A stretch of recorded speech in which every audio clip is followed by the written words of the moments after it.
Jules Renard affirmait au début du XXe siècle « Ajoutez 2 lettres à Paris et vous obtiendrez paradis ». Pourquoi tant d'admiration? D'abord car Paris recèle des coins plus mémorables les uns que les autres. La Tour Eiffel, érigée pour l'exposition universelle de 1889 et fortement critiquée à l'époque, est aujourd'hui le monument le plus connu au monde.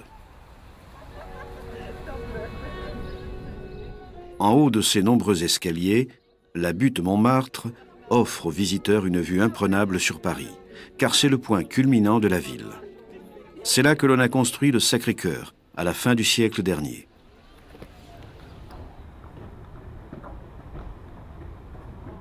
Montmartre, c'est une atmosphère d'antan, faite de peintures et de galeries, d'accordéons et de salles de spectacle et de petits restaurants typiques. Situé dans un quartier populaire, Montmartre est apprécié encore aujourd'hui par les Parisiens comme par les touristes, pour son côté décalé, comme en dehors du temps.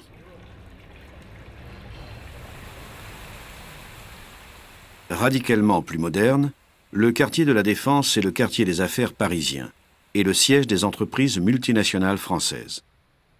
La Grande Arche rappelle l'Arc de Triomphe que l'on voit dans son prolongement. Érigé en souvenir des victoires napoléoniennes, il se trouve en haut des Champs-Élysées, la plus belle avenue du monde. À Paris, on trouve aussi des havres de paix et de nature dans les jardins publics, dont les plus célèbres sont le Jardin du Luxembourg et les Tuileries, attenant au musée du Louvre. Les Parisiens y viennent pour flâner, s'y promener, y jouer, y faire du sport ou y écouter de la musique. Bref, ils veulent oublier qu'ils se trouvent dans une agglomération de 10 millions d'habitants.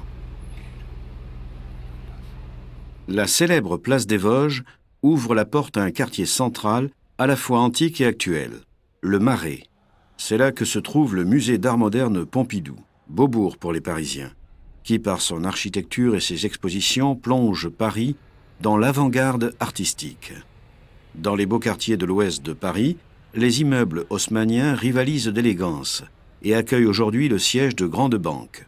Alors que la colonne de la place Vendôme, voulue par Napoléon pour commémorer la bataille d'Austerlitz, veille sur les boutiques de joailliers installées aux alentours.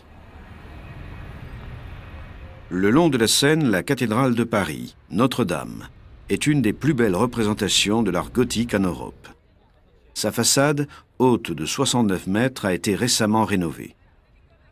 Elle peut être ainsi de nouveau appréciée par les touristes du monde entier. Plus loin, la mairie de Paris, l'hôtel de ville, qui rappelle la devise de Paris, Fluctuat nec mergitur, et la place de la Concorde avec son obélisque, ramené d'Égypte par Napoléon après sa campagne victorieuse. À l'extrémité de la place se trouve l'Assemblée nationale. Mais Paris, c'est aussi le quartier latin, un lieu où les idées des intellectuels, des écrivains, des artistes naissent et circulent depuis des siècles.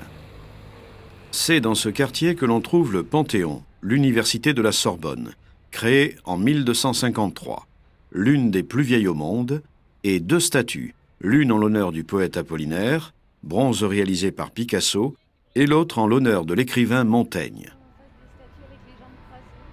Un autre haut lieu de la création artistique est également l'Opéra Garnier, temple de la danse classique et moderne.